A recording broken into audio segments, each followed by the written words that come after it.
Welcome to the GreatBase Tennis Podcast. I'm Steve Smith. We're fortunate today to have Stuart Van Horn, son of the legendary Welby Van Horn, one of our pillars.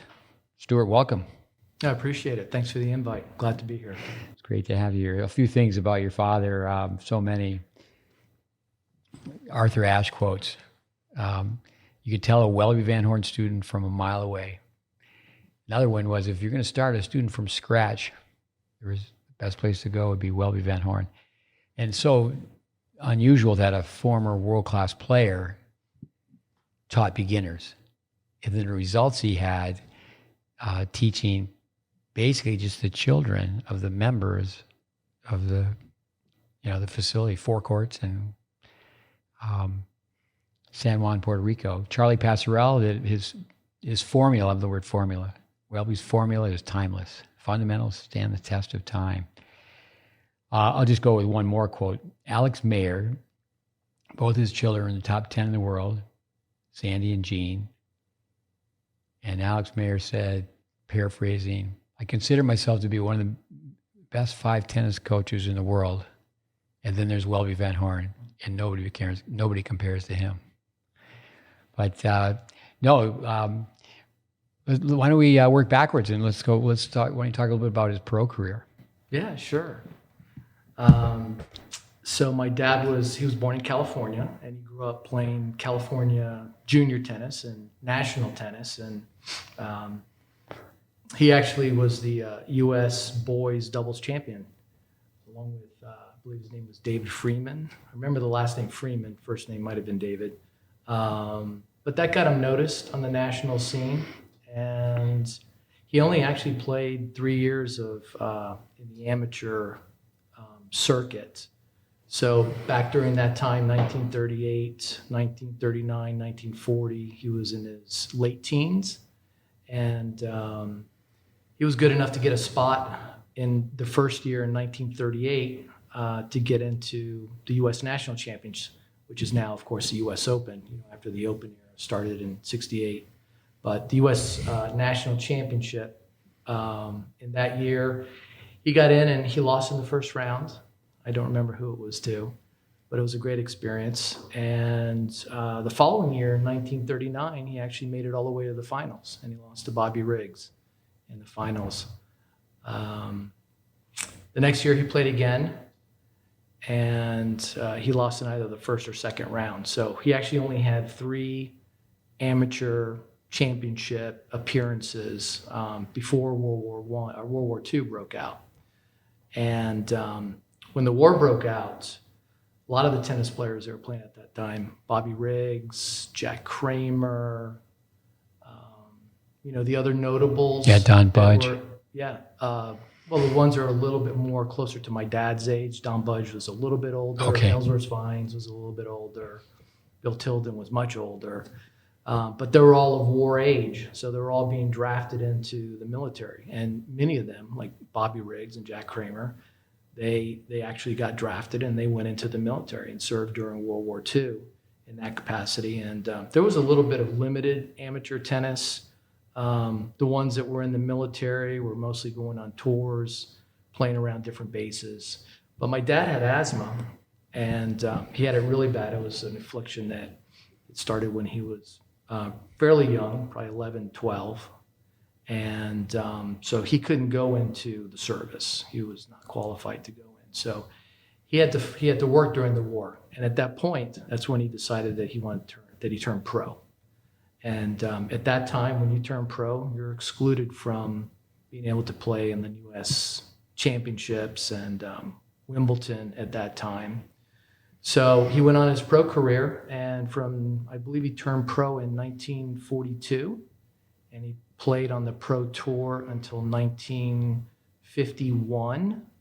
And back then, most of the way that the professional circuit was set up was a lot of states had open championships. So the pros that were still playing during the war years, and then when the other players came back after the war was over, if they were still in the declared amateur status, they could still play in the pro championships, just not take any money, or so they say. And so my dad played in that pro circuit, and his contemporaries were Jack Kramer, Bobby Riggs, Frank Kovacs, Jimmy Everett, Chris Everett's father, during that time was also playing. So that was more of the high point, the mid-career, and then towards the latter part of my dad's professional career playing tennis, Pancho Gonzalez and Pancho Segura started coming onto the scene. So he started competing against them. But, he actually did pretty well in those. Back then, the pro championships that the pros played in, there were 3 of them, but the war interrupted all of them. And as those started to come back online, 1945, my father played in the U.S. Pro Tennis Championships, and he won it that year. And he was runner-up in multiple years through either quarters, semifinals, or in the finals as a runner-up, all the way up through 1950, I think. And he won the doubles in that tournament a couple times. He played in the late 50s in the goes by 2 names. One is the Wembley Pro Championships, or they call it the British Professional Championships. He got to the finals in that, singles and doubles a couple of times, and he paired up many times with Bobby Riggs and Jack Kramer and Frank Kovacs playing in those tournaments. So he had a really good career, he was probably top 5 between, off and on between 1942 and 1951. The highest he had was a top 5 professional tennis ranking. But of course, again, those folks that had come back from the war, like Jack Kramer and Bobby Riggs, they still were in an amateur status. So they continued playing in that status and going on to play the U.S. national championships in Wimbledon and, doing very well in that arena. I was probably 2007. My dad and I had gone down to Chris Everett's tennis down in Boca Raton. And I don't know Chris, but I know her brother Drew. So we made an arrangement for my dad to sit down and catch up with Jimmy Everett. Oh, that's they could nice. talk old times. And it was funny to see the 2 of them just recounting their professional tennis years during those times. And they were talking about the number of tournaments in doubles that they won. And my dad was actually a pretty good doubles player from the accounts that people give me. And it was funny because they teamed up to win the U.S. Pro Clay Court Doubles Championships that was held in St. Augustine. I believe that was in the late 40s. And one was arguing, we only won that 1 time. And the other was arguing, no, we won that 2 times. So I didn't know what the truth is. And, finally I found this book by Joe McCauley. It's called The History of Professional Tennis Players, or Professional Tennis. And I looked in it and I found the record. It was actually twice. So it was Jimmy Everett that said they won it twice. You have some draw sheets that you have from that book, or is that from the internet? Yeah, this is from the internet, the draw sheets from different years. And, the players that were playing back then, they're all the names that you all recognize. There's Fred Perry, Don Budge, Bill Tilden, Dick Skeen, some of the names of people that were really good tennis players back then. Carl Earn, Bruce Barnes, John Nogrady, of course Bobby Riggs, Jackie Kramer. There was a really, really good bunch of tennis players that were playing during the war years and afterwards in these professional tennis tournaments. And so they're a little bit of, maybe you could call them the unsung heroes of the early professional pathway to becoming what we have now, after the Open era in 1968. But, these people that were playing in these tournaments back then in the U.S. Pro Tennis Championships and also in the Wembley or the British Professional or the French Professional, they were the best tennis players in the world at that time. The ones that were playing amateur, they were playing in these tournaments and losing to these players. Sometimes they beat them, sometimes they didn't. But the best tennis players in the world were playing in these professional tennis tournaments at that time. And you look in the ladder into the 50s and the 60s, you start seeing all the typical names that we all know: Rod Laver, Lou Hode, Ken Rosewall. All those people played these tournaments at that time, likely without taking any money, so they could still play in the amateur championships. And then they all transitioned into being true professionals, in the sense that they could take money openly and make a living at it. So yeah, it's very interesting to see the type of history that's coming out on the internet and in books. With Welby as a player, I remember asking him, he said, "Welby, you absolutely never miss an overhead." And he said, "Well, Steve, when I was a kid, there was no TV. You just go out and he would self-feed. He would call it a self-drop. Like say self-drop beforehand. He used a Dunlop Max Ply, and he was the youngest until Sampras in 1990 when in New York. Welby was the youngest finalist. But McEnroe, I can remember when McEnroe won in '79, it was using the same racket. I'm sure it was improved to some degree, but it was the same Dunlop Max Ply. With Welby's skill set, I know he played multiple sports, but he didn't really have lessons. He was self-taught. His father, so your grandfather passed away when he was like 13 or 14, correct? Mm-hmm. Yes, he did. Yeah, I think my grandfather had a brain tumor. So from the stories I hear from my grandmother when she was alive, my dad was pretty much on his own to go out and learn how to play tennis. And he was playing baseball a lot. He did have a connection to baseball early on. He had his mother had gotten remarried, and not too long after my grandfather had passed away.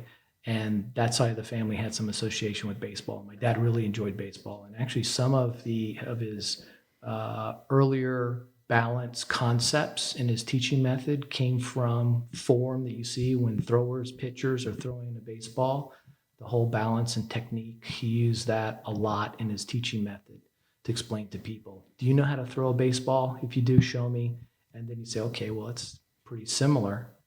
So he really did enjoy baseball. And he actually, in 1939, after he reached the finals at the U.S. National Championships, he got an invitation to go try out with the Boston Red Sox. So I have a photo and some old news articles showing him in a Red Sox uniform. And he told me a story about that one time. He said that he was pitching against Ted Williams in that tryout. And they didn't offer him a spot to be on the team, but it was impressive enough that he did get the invitation. And so he continued on after that with his tennis career. But baseball has always been something that I remember in his teachings. And throughout our life growing up, he really enjoyed just with tennis camp counselors and other people, he'd love to go out and throw catch. He could do that for hours on end. He really enjoyed it. Yeah, that doesn't really happen anymore. I know I played baseball growing up, but I was never serious about baseball. But go to a picnic and your uncle would say, "Hey, you want to play catch?" But there was outdoor entertainment. There was more, playing in your backyard, more, it's called sandlot sports, pickup sports.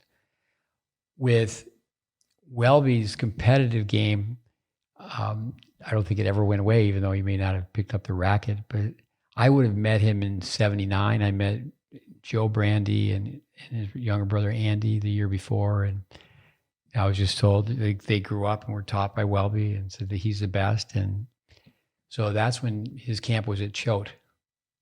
And I remember Nandan Ball, you would know him. And Sure.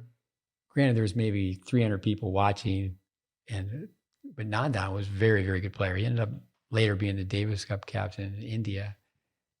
And it was an exhibition, and Nandan hits the first ball in the warm-up in the net. So the exhibition stopped for like 10, 12 minutes, and Welby gave a lecture like, how can you miss a ball in the net? But the game was so much placement because of the wooden racket. And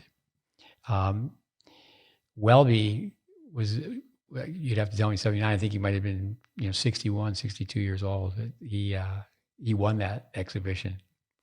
He was born in 1920. Okay. Yeah, so he would have been 59 years old. Do my math with, yeah, Kramer's is roughly the same age, and they were considered to be on the Davis Cup team, and they were beating teams, but they didn't allow that. They didn't choose him just because of their inexperience, I guess, when they were 18. Yeah, my dad and Jack Kramer were actually very close friends in their teens. They competed and played against each other a lot. And they both were also on the U.S. Junior Davis Cup team. And then when it came around the year, I guess they must have been 18. I'm not sure if they were 19. I've got photos of both of them practicing, from AP News, Press, old photos with the descriptions on them saying, during the practice rounds before Davis Cup selection. So, yeah, at that time they were both too young, and it wasn't really, because my dad ended up turning pro, he wasn't eligible to play in Davis Cup after that. But Jack Kramer and some of the other contemporaries at that time who remained amateur, they were, of course, able to go on and play in Davis Cup after that. So they remained lifelong friends. I've actually never personally met Jack Kramer. I've met Bobby Riggs a number of times, and Wayne Sabin, and Carl Earn, and Dick Skeen, and another of those other individuals. But I never had the opportunity, the pleasure to meet Jack Kramer. But I would have liked to have. Before I met your father, I was buddies with Wayne Sabin. I was in Boca Raton, and I call myself the perennial tennis bum. That's where Wayne lived. Yeah, and at this time, when I met him, I was living in a van. I used to hit balls with him. He used to knock on the van and go, "You guys are beating the rent." But it was really fun for me when I met Welby, is Wayne Sabin had told me all about Welby's tennis game. Wayne Sabin could not swear. That SOB, I mean, he would hit the approach shot, hit the approach shot, and you would just, turn around and say, "What's the score now?" But Wayne won the Wimbledon plate. He was really good. They don't have that anymore, but they used to have a consolation tournament for the first round losers. So many good things have gone away. I think the juniors should know that back in the day, that for no money, basically, I think the winner at one time, it was something like a $27 gift certificate. They just played for love of the game. Why don't you tell us a little bit about how your dad was paid in equipment? So my dad used to tell me stories that if there wasn't very much money at a particular tournament, when they're going around the country, a lot of these states would have an professional open tournament, and all the pros at that time were playing in those. And there wasn't very much money, like you said before. The winner might get $100, and maybe back then that could have been a lot of money, but it certainly wasn't enough to live on. And so equipment manufacturers, back then the big ones were Spalding, and what was the other one? Bancroft was around at that time. So they would actually my dad would tell me he would get 100 rackets after a tournament, and they would say, "Okay, here, we're gonna give you rackets, and we want you to help us advertise and spread the word about our equipment." So that was kind of how he would take his payment, and he'd go to other tournaments and he'd sell the rackets, and he had one of those portable, I can't imagine what they looked like back then. They must have been monstrosities to be able to put in a car to string a tennis racket. But he would get tennis strings and clothes from different manufacturers, and that's pretty much how they lived, and going from tournament to tournament. And then every now and then they would get a gig for teaching tennis at some club, and they'd stay there for a little while. And my dad taught at many different clubs across the United States. A few of them that I remember, he taught at in Chattanooga. There's a famous one, Manker Patton Tennis Center. And he taught up in Rockaway and Rye, New York, and Westchester. And he was in Atlanta, and he taught in St. Augustine. He taught down in Boca Raton. So while they were switching back and forth between going from tournament to tournament, they'd spend a little time at a particular tennis location, and that's how they would make their money. With Jack Kramer, coming back to Jack Kramer, I was fortunate to just meet him. I never really as you would say, get to know Jack Kramer, but he would pop in occasionally to the Vic Braden Tennis College where I worked. And I remember the first time I actually taught a lesson at the tennis college. It was team teaching with Jack's oldest son. And then a couple of years later, I was asked to teach his youngest son. But what Kramer said about tennis teaching, which is great, is that he goes, there's a big difference between playing and teaching. And he certainly said so many nice things about your father, what he did as a tennis teacher.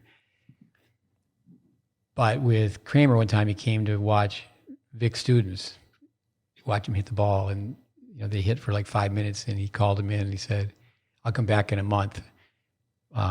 This isn't really worth my time because none of you can keep the ball in play. But the way that people talk to one another, I mean, this was probably even maybe a little bit before your time, but tennis players, I guess, from the U.S. take 22 days to go by boat to play Australia. So there was a lot of time just watching people play and figuring out how to beat this player and that player. And but one thing that Welby told me at one point with Kramer, he ended up being, so instrumental with the ATP and pro tennis. He was so charismatic. But Welby played him in a very important match when it went 5 sets. And if Welby had won that match, he would have been in on the 100-day tours where they would just go from city to city, and there was more money in that. But it just, you think back, it was just so unfair because, he was among the best players in the world. But if you were just outside, like say the top 4, I mean, it could have been like 100 matches between Kramer and Riggs, Kramer and Gonzalez, where they would go from city to city. And as you said, there weren't that many tournaments. Now the tournaments are week to week from city to city, but back then it was just and they would get a certain percentage of the gate.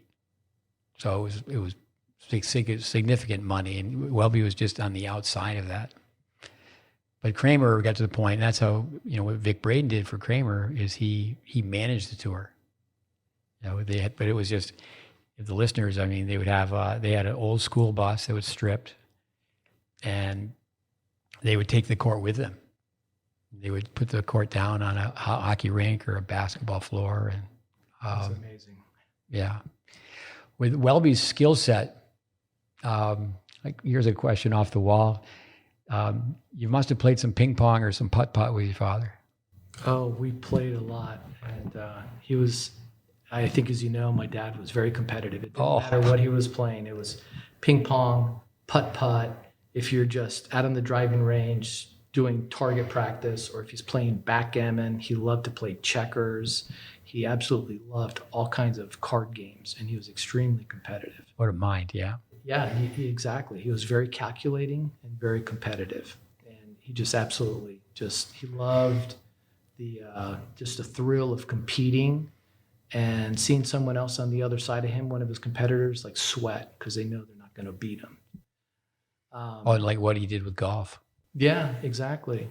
So ping pong and putt-putt, that's interesting because that one was really something more during the summer months when we had tennis camp. So during the years in Choate, they had a large recreation facility that almost had 6, 7 ping pong tables in there. And pretty much every day after tennis, all the kids and the counselors and my dad would be in there, and they'd be having like these little round robin ping pong tournaments.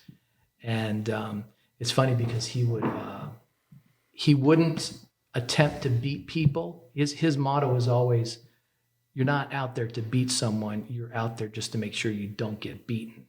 So he would really frustrate, the other counselors because he would just keep on. He wasn't hitting winners on the ping pong table. He would just keep on hitting, and then you start toying with them where he'd do like a full balance. You can imagine that a ping pong hit or strike is something that nowadays you see as like very rapid movement, and he was doing it almost like with a full tennis swing and getting it in on the other side all the time. And he just absolutely loved to do that. One thing with ping pong, I remember Welby, the rush to make it competitive.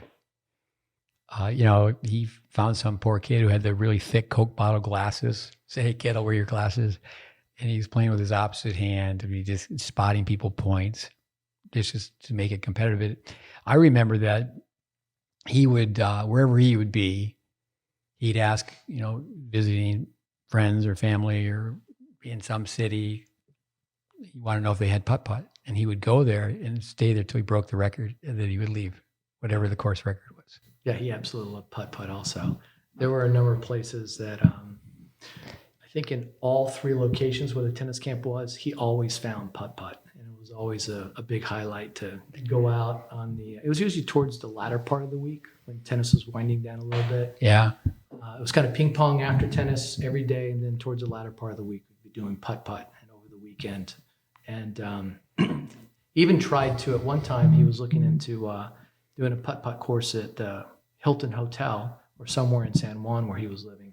But there wasn't much of an excitement or a desire for PuttPutt down there. So that didn't exactly work out. But he always really cherished the summers because he really enjoyed doing that. One of his students who you and I know well, Manny Diaz, he was a guest on our podcast, coach at the University of Georgia. In fact, just yesterday, one of his students, a freshman, one of his players, won the NCAA men's title.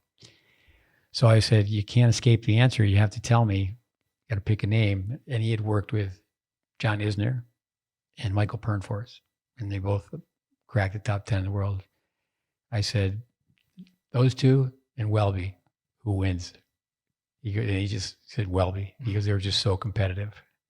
And then we also said on the podcast, if John Isner had Welby as a coach and he had his, say for just one example, his backhand volley, what would have been the difference? Because he'd have millions and millions of more dollars in the bank.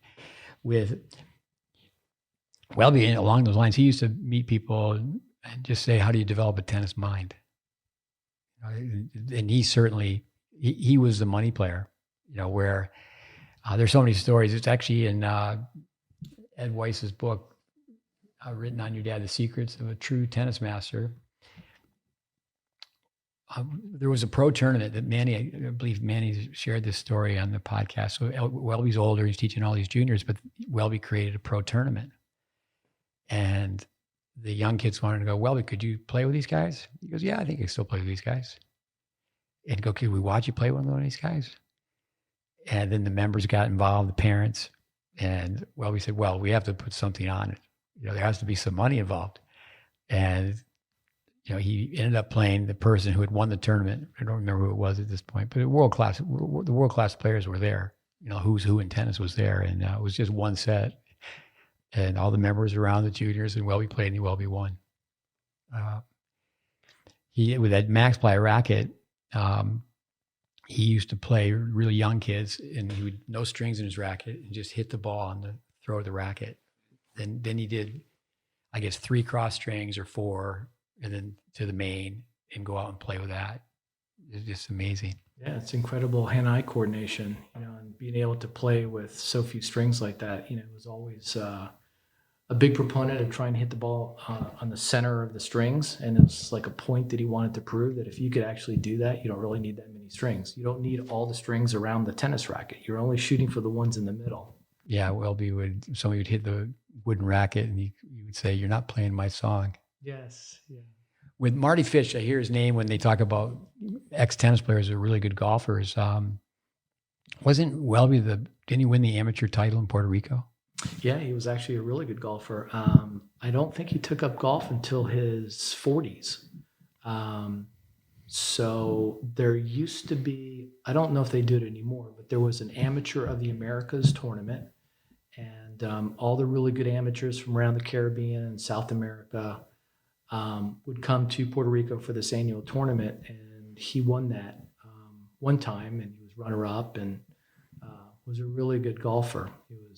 His golf club that he played at was a member at was the Dorado Beach Resort, which is one of the first places that I believe Nick Bollettieri, when he came to Puerto Rico, he started out at that resort. So they had a great golf course facility, and he remained competitive in golf all the way up until his mid-80s. He was still playing golf. down in Palm Springs when he moved out there. No, I think Welby, with his combined careers, he should be in the International Tennis Hall of Fame. Nick Bollettieri, rightfully so, he's in the Hall of Fame based on the environment that he created. But for years, they were both on the same island. And at that time, Nick basically was doing resort tennis. He wasn't doing competitive junior tennis. I wrote a letter, and I don't do this very often, but it was published in the old defunct World Tennis magazine. And Welby had said,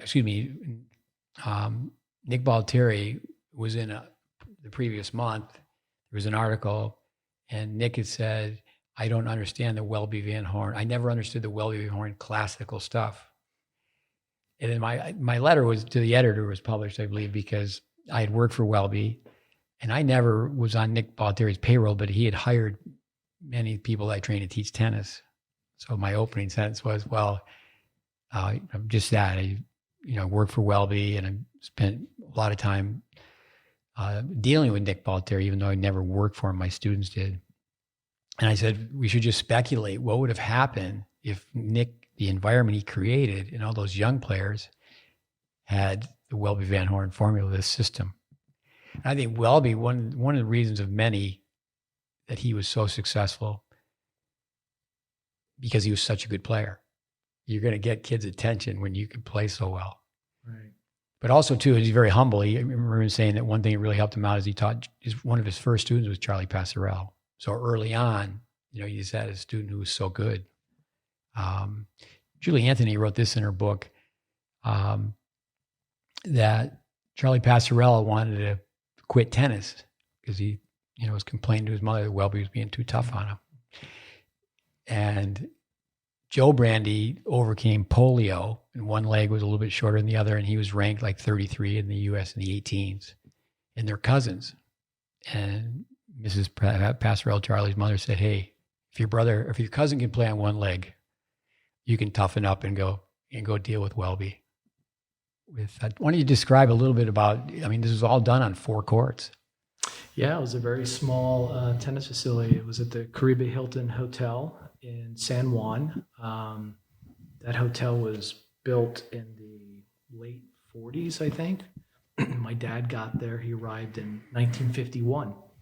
And I'm not sure how many courts they had in the beginning, but basically through the 50s, the 60s, and into the probably mid-70s, there was just 4 tennis courts. Eventually, they added 2 more tennis courts, so there was 6.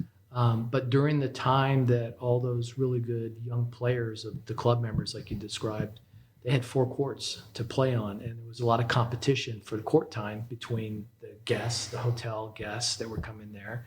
They also had a social membership of all the parents of these kids. They were wanting court time, and then you had to be able to find court time for the kids to go out and train. And one of the things that my dad was really big on is that he had 2 backboards built there, so that when there were times that the kids couldn't go out and train on the tennis courts, they had the backboards. And he would get up, you could get 10 kids on the backboards, and they could rotate.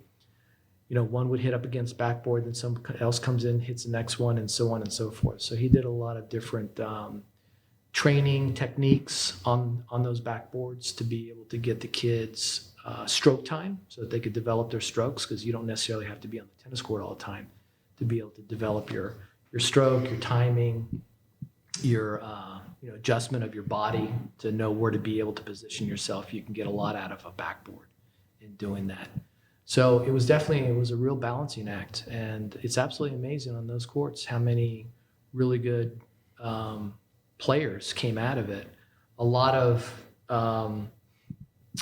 during the 60s especially, Puerto Rico was producing more national champions in the 12s, 14s, 16s, 18s coming out of Puerto Rico than Florida and California were. And that was largely due to students that were my dad's students. And many of them went on to go play for all the major tennis powerhouse colleges at that time: Stanford, UCLA, Amazing. USC, and a few of them went on afterwards to still be in the tennis industry. Like you mentioned, Manny Diaz, the coach of Georgia, and he was there. He was a Bulldog player. He played on the Georgia tennis team. Mm-hmm. As many other players that grew up at the Hilton played also. Just the list is endless of how many Puerto Rican students went to Georgia. They were either directly tutored by my dad or maybe by one of my dad's students who ended up becoming a teacher also. This scenario where I was told, okay, this is how it worked. Before your half-hour lesson with Welby, you would be on the backboard. And then after your half-hour lesson, you would stand in front of the reflection of his pro shop window. And, if he's working with you on, say, an underspin backhand drive, you just were under his watchful eye. But the other thing that was a big part of that environment is the hotel guests. They would come down and be looking for a game. And the story is that Welby would hook them up with a 9-year-old.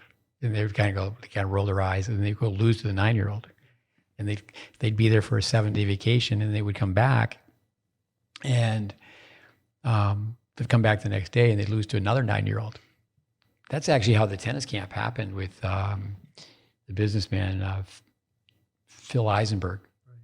Right. That he was there on vacation, and for some reason, Welby had to, go to the hotel or take a phone call, meet with someone. It was an emergency, and he just had a youngster. He goes, well, this young player, 12 years old, help you with your game until I come back. I'll be back in 10 minutes.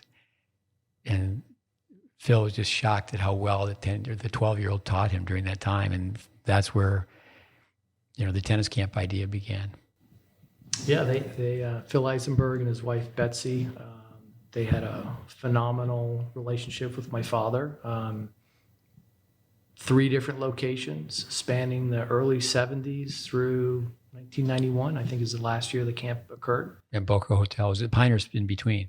Right. It was at the Choate Rosemary Hall Prep School in Wallingford, Connecticut through the 70s into the early 80s. And then the mid-80s was in the Pinehurst Hotel and Resort in Pinehurst, North Carolina. And then it went to Boca Raton Resort down in Boca Raton. I was very fortunate set of circumstances. So I went to Choate to, learn from Welby. And then my parents had retired in Southern Pines, right next to Pinehurst. So I would make a point to go visit my parents for a week, and then I would go over and hang out with Welby. And then I was running Academy Seguzo Bassett in Boca Raton, which is now Chris Everett's. And that's when he was at the hotel. But during that time, I was fortunate to set up a program where you get a 2-year degree. And I was really dealing with Betsy, where she was hiring people from our program to teach in the summer. So initially, I just went for that one summer to work, but I was very fortunate to get to spend a lot of time around Welby. I'll tell you one story with Welby. When Borg had his run, you get the 6 Wimbledon finals in a row, won 5 in a row. And one of Welby's students who got to be 14, 15 in the world, big guy, Victor Maya, he had almost beat Borg. I believe it went 5 sets. He almost knocked Borg out of the box, and Borg, his record would have been broken. I think it was the fourth Wimbledon.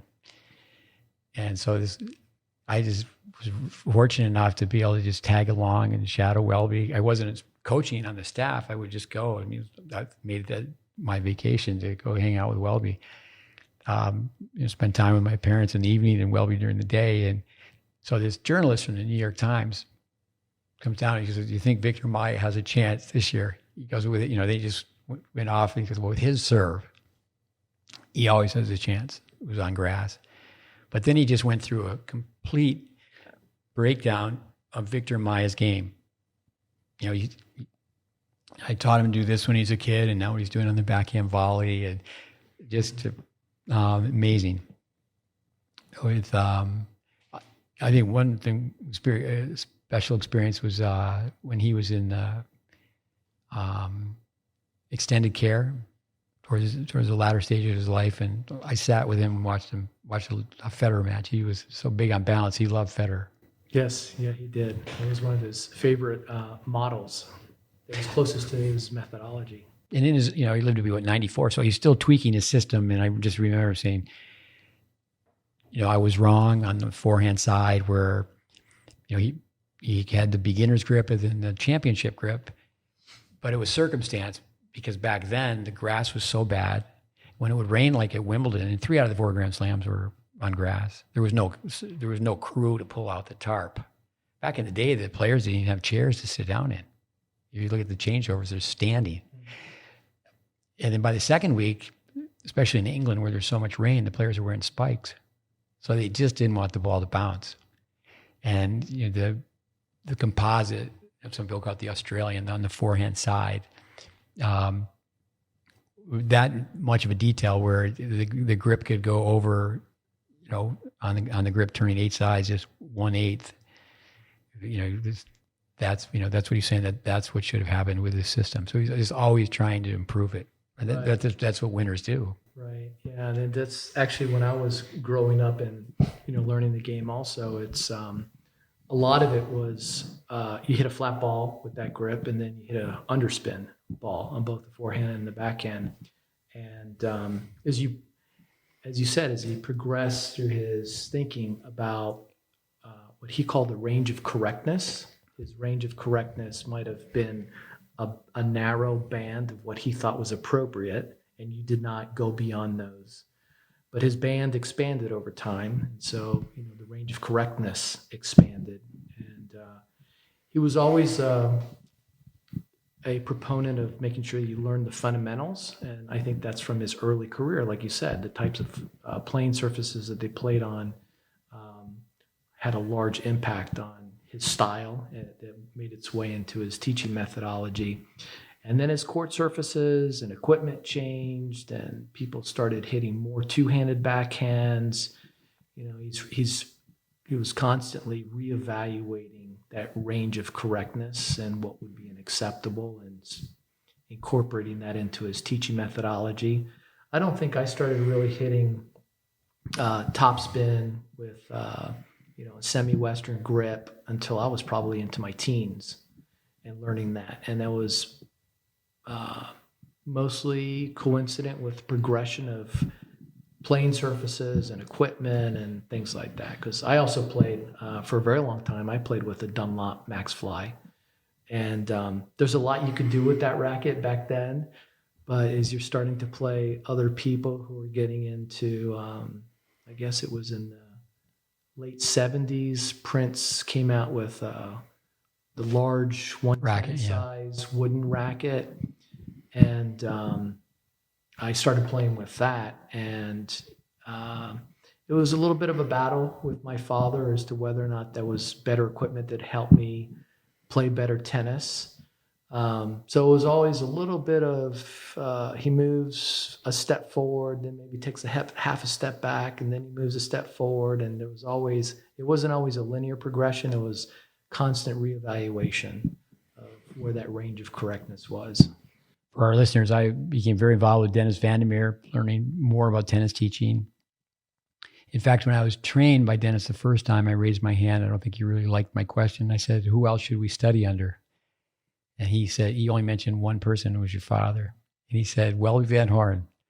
Dennis is such a character. He goes, "He's probably the worst resort coach in the world, but he's the best junior coach in the world." And he goes, "I don't know how he does it, but he gets a kid to take 3 lessons where they don't hit one ball." And, amazing. With actually,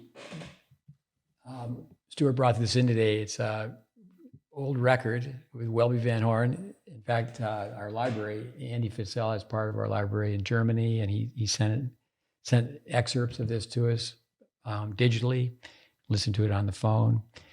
And this just happened a few days ago where a student came here and did a complete assessment. We filmed their strokes and match play and went home. And then people that he's working with, it could be a little incriminating if, okay, we did some video and this is how you hit a volley, this is how you hit a serve, because it's fact-based. And, then the criticism was, well, you're teaching everybody the same. So during the interview on this recording, Welby goes, "I'm criticized for teaching everyone the same." And then, Welby was very good in a debate because he was so intelligent. And, first of all, he just said, "That's absolutely ridiculous. but then he talks about how the personality comes out. There's, how do we say it? The individuality will come out, but Welby's saying right here, I've got written down, it's his formula is balance. You control your body. You have to control your body to control your racket. Control your racket to control the ball. And when you can control the ball, then we can talk about strategy. But until then, strategy is meaningless. I can remember working in adult camp with Welby, and someone raised their hand and said, could you talk to us about strategy? And Welby said, no, we can't talk to you about strategy. You have to learn how to hit the ball first. So he was not someone that would sugarcoat it and say, okay, we'll fluff it up and make it presentable. And it was just this, the Welby Van Horn slogan was learn tennis, you'll never forget. Right. That's exactly right. Yeah. Yeah, I remember those days when people would, especially on the adult camps, you'd get adults that were playing in their clubs, and they come and they've heard about Welby Van Horn and they want to improve their game. And that was often a question asked is, how do I want to learn strategy so that I can beat the people in my club. And so he would get them out on the tennis court and he would say, okay, well, let's see how you hit the ball. And he would hit a couple balls. He would start out usually with a serve and see how they hit the serve. And sometimes, you'd see these wild machinations of, flailing arms going all over the place. And he would just lower his head. He would shake his head like that. And he would say, why don't you go sit back down? And we're not going to talk about strategy. We're going to talk about the fundamentals, because you obviously really need fundamentals. And you're right. He would not sugarcoat it. He was going to tell someone exactly when he saw something, he was going to let them know what he thought. But to the point that, he would make it funny, so that, they wanted to come back for more. Yeah. With Welby and placement, this is rare, where he said, especially during those war years, he said that he thought teaching really helped his play. When you fed for Welby, you had to feed the ball right on a dime. He wanted you to feed the ball, whether you're doing it just, a fed ball from your racket or a rallied ball, you'd have to put it right in the person's strike zone. And there's a real art to that. Yes, that is not easy to do, right? He wanted the ball fed just a certain way. When I went to the camp in Choate, I was still a newcomer. I went 3 years just, observing and studying tennis. And then I was a counselor at a camp, All-American Sports, and I was a camp director. So it's interesting, a lot of the counselors are like 18, 19 years old. And I was maybe 5 years older. So, they had a training session in the morning and training session in the afternoon. I asked if I could go to both. You had to just go to one. It's like, 2-3 hour blocks for like 3 or 4 days.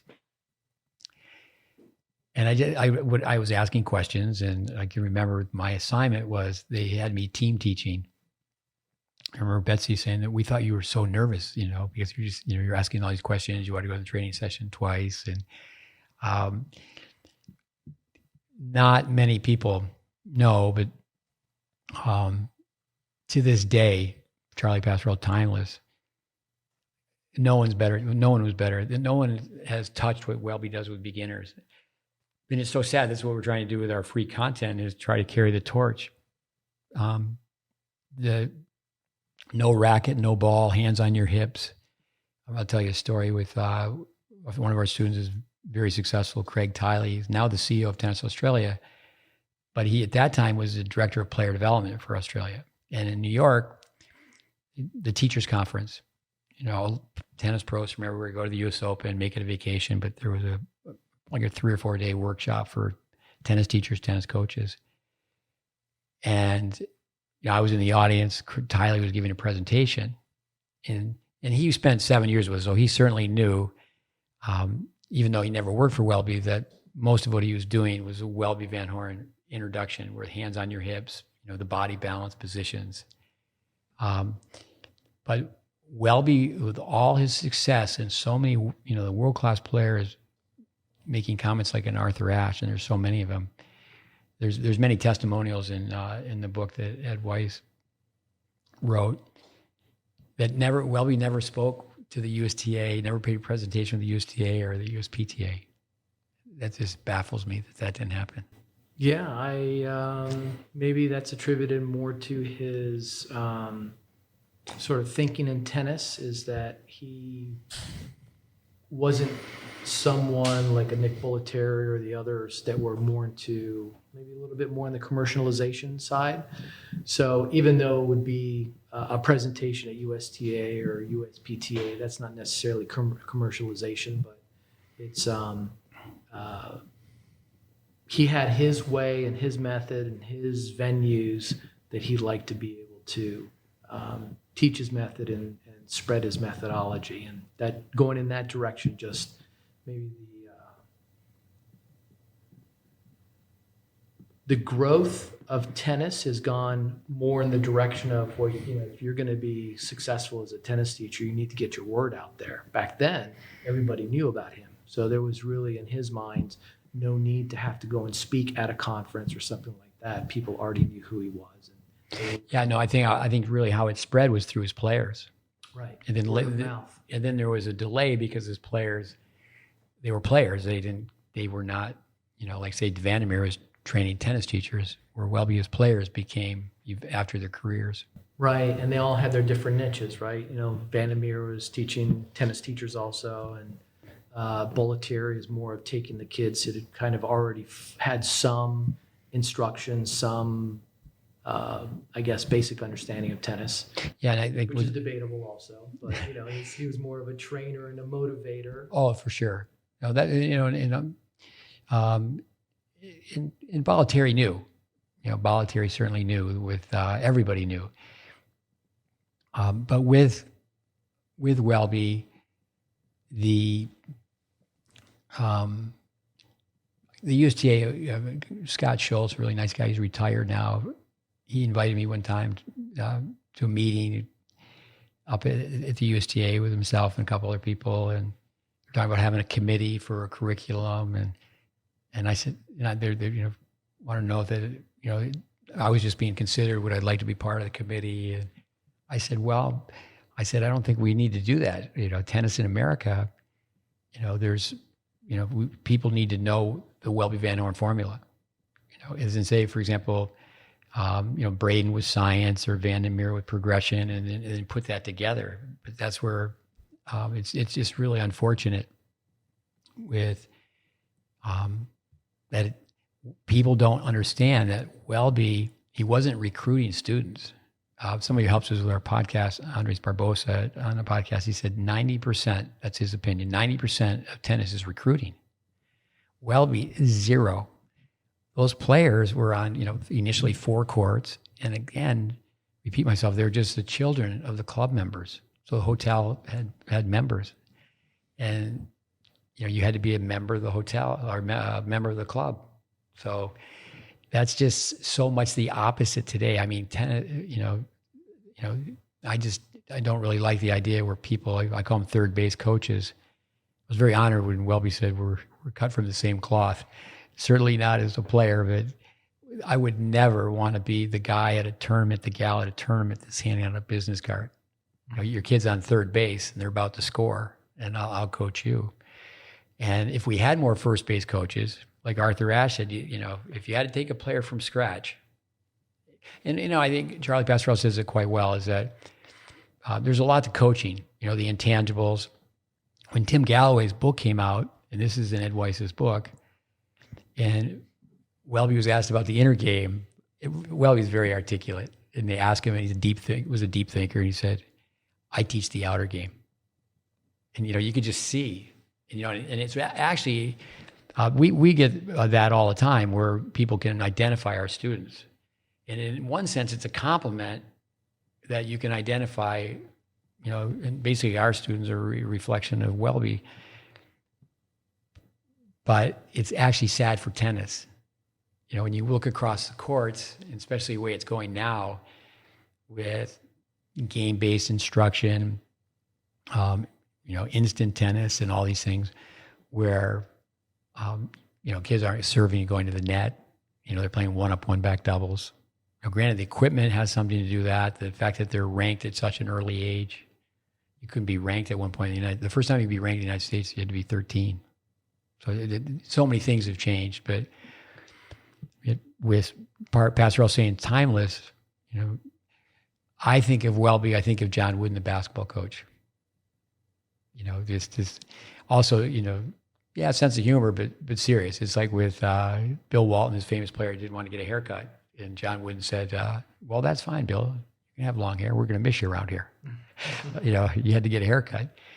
But with John Wooden would take these blue chip athletes and say, today, besides, okay, we're going to start teaching you how to put your socks on so you don't get a blister. But today we're going to teach you the chest pass. Today we're going to teach you how to dribble. And they're kind of looking at each other. Hey, we just want a scrimmage coach. But that was Welby. Yeah, that's exactly right. What you're describing is that there's no shortcut. Nowadays, you look at the juniors that are out there that are in their 13, 14-year-olds that even when they step on the court and they're just swinging the tennis racket, the way they swing the racket, you can tell that they've developed a style of game that was a very quick shortcut to becoming a really good tennis player, but probably in the long run, it's not going to be sustainable.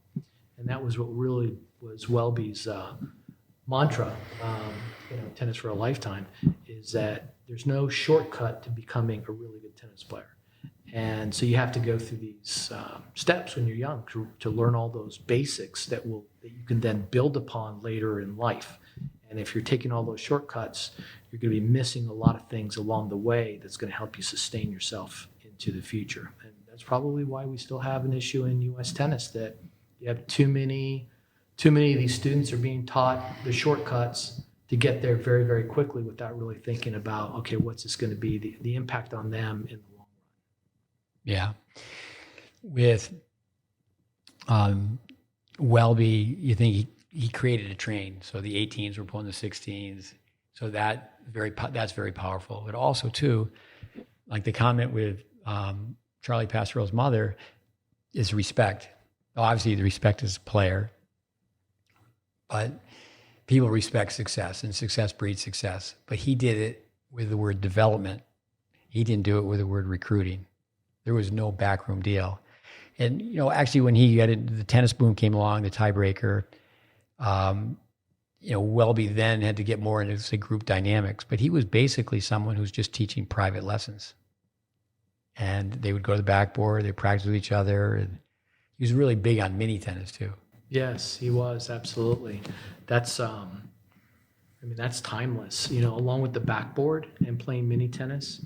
I'm actually surprised. I still play tennis, and I play in just recreational leagues with friends. And I'm actually surprised to see that a lot of the people that I play with, they want to start out with mini tennis when they're just warming up before they go back to the baseline. And it was kind of curious. I'm not sure where that's coming from, but I certainly encourage it, because that's a great way to be able to just get your muscles loosened up and to be able to control yourself in a very short, small, tight environment, right? Learning how to be able to control the ball. And that's actually something you can do on a backboard also. My dad used to teach both. You could play long on the backboard for long strokes. You could do overheads, you could do serves, but you could also get your timing and your reaction time if you played 5-6 feet from the backboard, and just repetitively going forehand, backhand, or hitting 10 forehands or 10 backhands, and staying at it. I used to do that all the time. I'd play easily on the backboard for an hour, just being close up, get a great workout. But between that and mini tennis, those are absolutely timeless and great techniques to be able to really hone your skills. I hear my students, and I hear they use lines that I use, but those lines are Welby. No plagiarism here. With Welby, here's a great Welbyism. If you try to hit the ball hard, you won't hit the ball right. But if you try to hit the ball right, you'll be able to hit the ball hard. Yeah. And it's really, too, just effortless effort. And he'll say things, you need to be able to hit on balance and off balance position. So he was very creative, too. Okay, we're going to have you hit your forehand on one foot, the left foot, the right foot. Going to the backboard, we do these exercises, come from Welby, is practicing emergency shots. So Welby could hit the overhead, hit down the ball over and over again. You're hitting overheads against the backboard, but you let it go over your head. Then you got to practice the different type of retrieves you make when the ball's behind you. Use a continental grip. And I know you have to go to your son's high school graduate or college graduation. College graduation, yeah. So those two words, gainfully employed. Gainfully employed and off the payroll. There you go. Well, it's great to have you here. Certainly do it again with Welby Van Horn. But he's one of our pillars, and I have to again thank Andre Barbosa. He's the one who said that you should try to do as much as you can to strengthen the pillars, so the people behind what we are doing with the GreatBase curriculum, people know the history and the meaningfulness of it. Let's just talk about this book for 1 second, as well as a closing comment from you. It's Ed Weiss's book. I know we still have to get just a couple things done, but we're going to put it on our website. You want to comment on the book? Yeah. Throughout my dad's career, he's written articles for Tennis Week, and he was really good friends with Neil Amdur and other publishers like Gladys and Julius Hellman, and they always really appreciated when he would contribute articles to those. And he would have over time, he had little excerpts in other books, but this is the first time that there's actually a book on his method in its entirety. And when Ed Weiss approached him to put this book together, he came with the concept that, you want to find one of the best tennis teachers out there. My dad was absolutely, totally 100% into it. And he spent an enormous amount of time over the course of a couple years with Ed, putting the content together and honing the message and the methodology, making sure that, like we talked about my dad, he had a range of correctness. And over the years, he had developed some flexibility in his teaching method, and I think that's exhibited in the book as well, where his range of correctness had expanded. So it's a great book. It's got a lot of really good content. And I definitely recommend it to everybody. Take a look at it. Whether you're a beginning tennis player or you're a parent of a tennis player or you're a tennis teacher, there's a lot in there that's definitely worthwhile. I do think, coming back to organizations and making presentations, Welby wasn't one to say, well, I'll be flexible. Oh, we could, change it a little bit. This is the formula. This is what I do. But there were many people, like I think of Eve Kraft, she was in charge of education research for the USTA for a long time. And, I showed you our tennis library. I remember we have a book where she dedicates quite a bit of time to Welby. Another book, I think Jim or Cap Layton. But when Ed Weiss... Jim Layton? There's Jim and Cap. Yeah, maybe Jim Layton wrote a book that... Inside Tennis, right? Dennis Vandermeer and your dad. If I'm getting the right book correct, yeah, it was Dennis Vandermeer and my father and a couple of other people. It's like a compilation. Right. But it's, I think, Inside Tennis, Inside Techniques. But it's certainly a great portion of the book is dedicated to Welby, but this is just all Welby. What happened with Ed Weiss is I guess he was going to be with 8 different tennis teachers, and he just happened to start with Welby first. And he just knew there was enough there. This is a book. I do think that's with our podcast. We're trying to make it a book, not making it a magazine where we're just interviewing people who are connected to famous players. And I love listening to all the stories because it's the backstories where you really find out, where the character was developed and how people became really good. But why don't you share Welby with us? Welbyism with him, or one comment, because I know you can't be late for this graduation party. A Welbyism. There's so many of them. Well, I will share an expression that was kind of a Welbyism or a mannerism of his, and he always, whenever he was like you said, he was very articulate and very intellectually well positioned to have a really good debate with you on no matter what the topic was. So, when it came to tennis, of course, that was his bread and butter.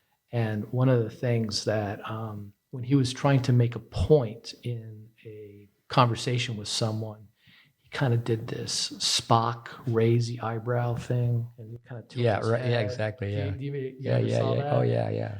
So he was definitely well known for, when he was trying to make a point, and when you're going to come away from that conversation, you better remember that point because he gave you the Welby look, right? So I definitely remember that. Oh, I can remember, being on a court teaching, and he was very quiet in a lot of ways, but he was on the top of the hill at show, and I'm on one of the bottom courts, and just yelled out, "Hey, Steve, this is wrong," and such. But I had a fair amount of experience, and there was a very large tennis camp. Tennis was booming in the 70s. There might have been 40 instructors, and you're given a clipboard, and your name was on the back of the clipboard, and you had to take the clipboard to the court and put it by the net post, and you had to, whether it was attendance or lesson plans, whatever it was. So, Welby didn't learn all 40 names right away, begin the camps. But I remember I'd been there just a short while, and he came by and he took my clipboard and he looked at the back of it. And so then he knew my name. And he said, "Steve, come here for a minute." I'll never forget this. It was fantastic. He said, "One day you might be able to become a tennis teacher." Which really he was acknowledging, like, I was a beginner. I think people need to know that you were a beginning tennis teacher.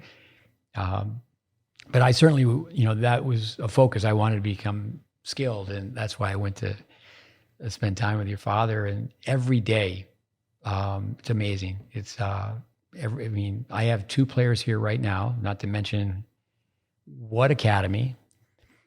Now, I've run academies. I have been hired to go as a consultant to academies, but indirectly, there's two girls here, teenagers, and they've both been at academies, well-known academies, and they're teenagers, but they have goals to play competitive tennis, and they really need to go backwards to go forwards.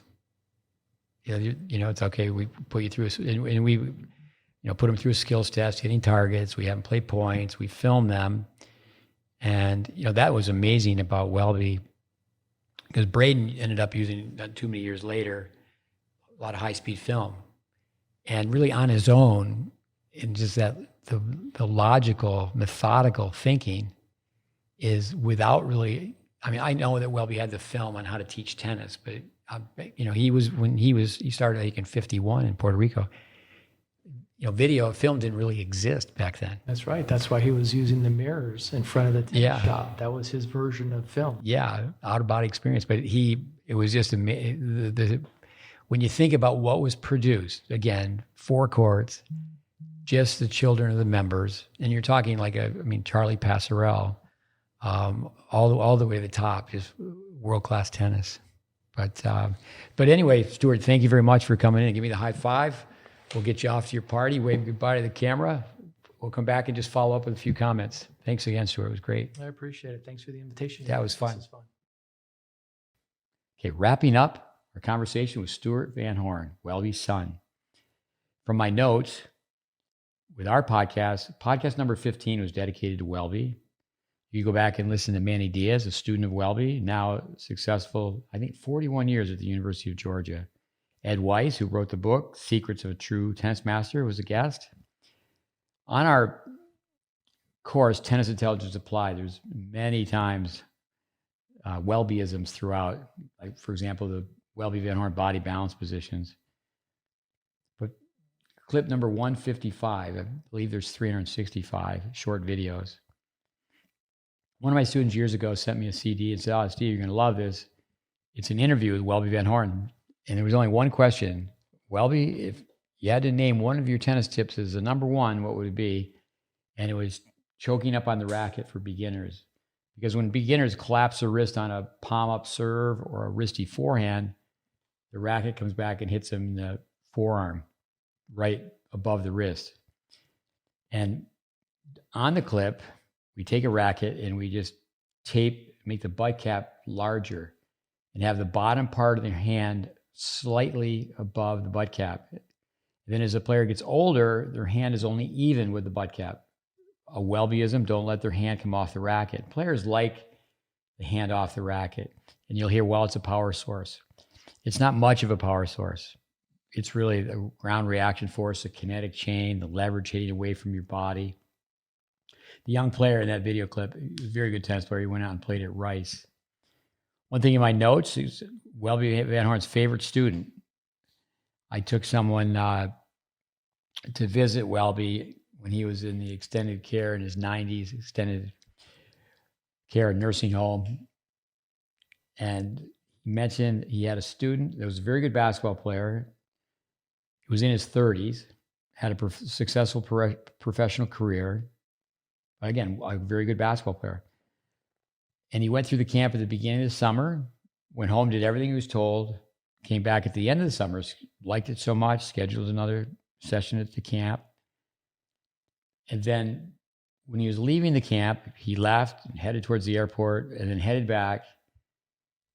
He skipped his flight and he came back and he said, Welby, I have to ask you one question. He goes, how do you keep score? And that's why he was Welby's favorite student. So many people are interested in keeping score right away. Welby played everybody. That's in my notes. Stuart and I touched upon that. I mean, going back to Bill Tilden. Now, Welby gave Bill Tilden perhaps his worst loss, 6-0, 6-2, 6-1. Tilden was much, much older at the time.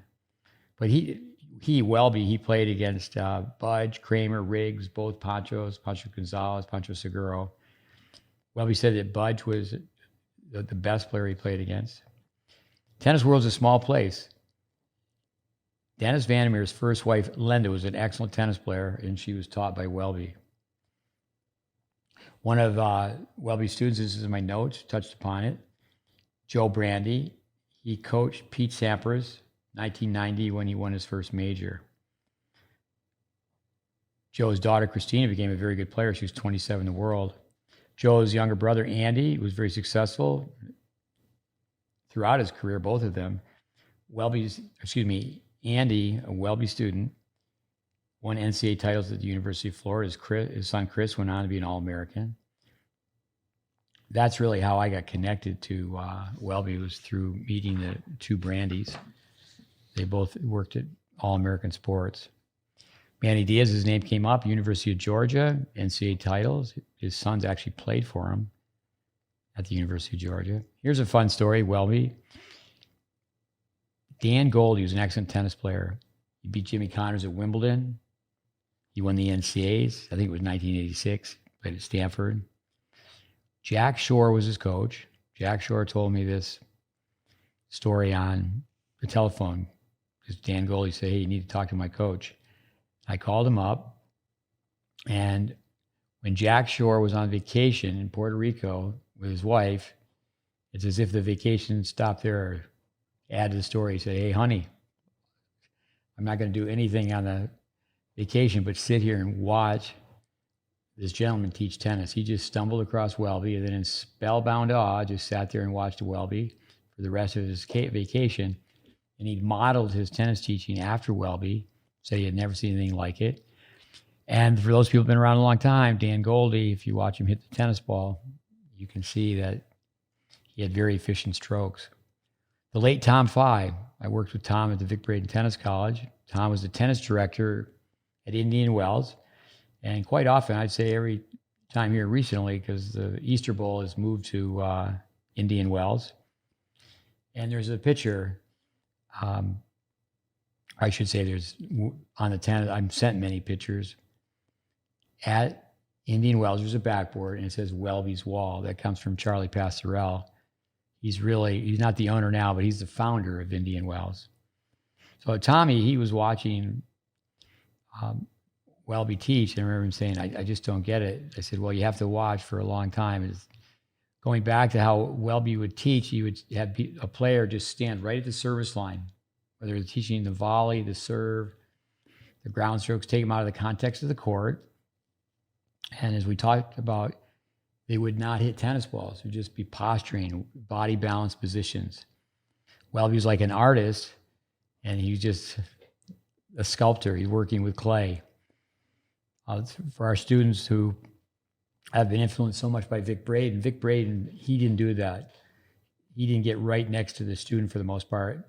he stood on the same side of the net, and he would just feather the ball, feed the ball softly. We call it a braid and feed, and he would hit the ball with underspin. So the ball would just sit, like saying for a ground stroke, right in the person's strike zone. But you don't really see hand tossing, static balance, but Welby stand right next to the student and hit, freeze, hit, hold, slow down, self-evaluate. So again, like an artist working with clay. During my conversation with Stuart, it was Jim Layton, and here's the book. It's in our library. You can see it's falling apart a little bit. Inside Tennis, 1977. Inside Tennis, Techniques of Winning. It's by Jim Layton. Jim Layton, there was a stadium named after him at where he coached, Wake Forest, the Wake Forest Tennis Stadium. But as I opened it up, because as I said, the book's falling apart, so as I opened it up, tried to put it back together, Welby, stroke is a meaningful word to me. You stroke a cat or a dog. You pet the dog. A caressing, slow, like taking a paddle through water. You don't splash water. I remember working with Welby, and he would just ask kids, do you pet your dog like this? And you just do this short chopping motion. Again, so the tennis teaching, it's a science and it's an art, but just how Welby communicated. We had a chance to go through these draw sheets. It's just amazing who Welby played tennis against. This happened with me for going back to just show you Welby Van Horn's the respect level he had in Puerto Rico. And in Puerto Rico, the Puerto Rican tennis kids can play in the USTA. And they were looking for a national coach for the first time, and I applied, and I was offered the job. I didn't accept the job because there was so much travel, and I, at that time, married with 2 little kids. I remember Phil Eisenberg put it together as a 3-way conversation, and Welby Van Horn said, you know, he's the guy. So anyway, hindsight is 20/20. I didn't take the job, but Welby Van Horn and the respect. We need to do a better job letting people know how he taught tennis, and his method should still be honored, respected, honored, understood. I like what Stuart said. There was a narrow band with Welby. I mean, there was precision within his checkpoints. And one thing Stuart said when we were talking about grips is with the grip on 3 on the forehand, it's much easier to play 2 spins. Jimmy Connors, I've heard people who played against Connors think he had a continental grip on his forehand. He was certainly closer to 4, which people consider semi-Western. And Jimmy, with a grip on 4, he would pull the racket in, and it was amazing how he could return the serve flat, which we call a linear pattern, a tabletop pattern. When we were talking about grips with Stuart, and I talked about Welby and watching from the nursing home or in the nursing home with Roger Federer, the championship grip, just so that's clear, reviewing that. The beginner's grip was 3. The championship grip was not 2, but you brought your hand up close to the top of 3.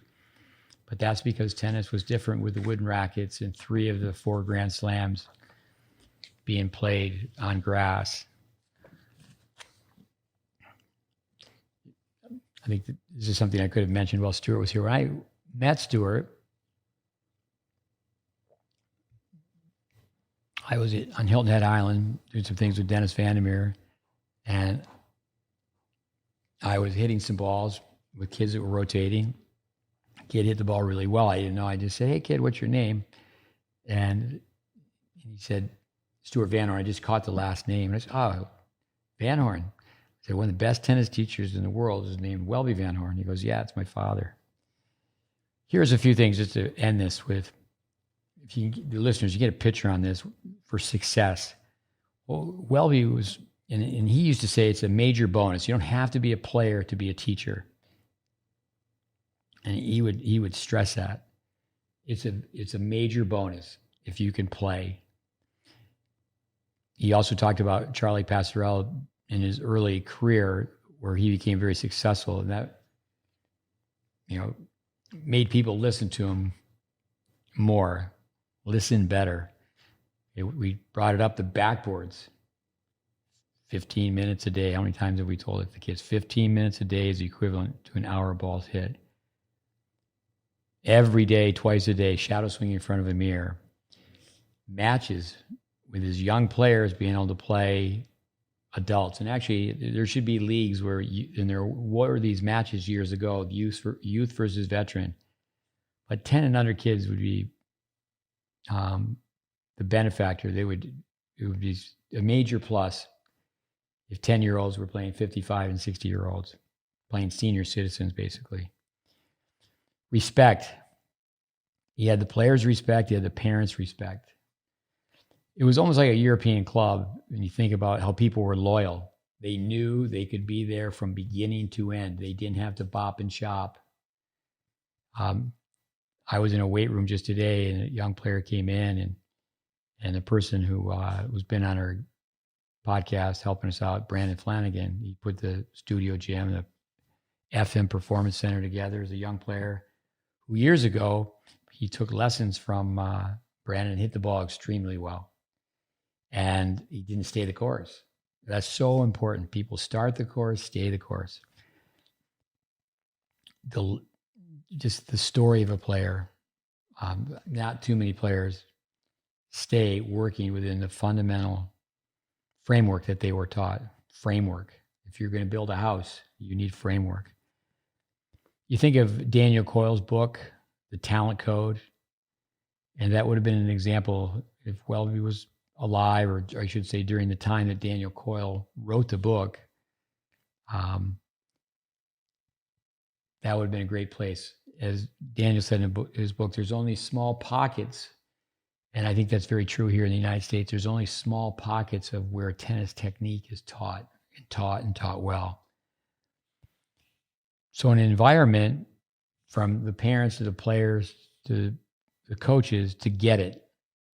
Once you see it, you can't unsee it. This is going back and repeating myself, but just a very good way to say it. Parents weren't thinking we need to go somewhere else. The grass is not greener on the other side of the fence. So really, there was a championship culture, a learning environment. But again, thank you, Stuart, for being part of the podcast. Our goal, I think there's different ways to say that. Our goal is to help you with your goal. Certainly one goal, and we say it all the time, is to carry the torch of tennis teachers from the past. I think a good way to sum this up is balance. You have to control your body. If you can control your body, then and only then you can control your racket.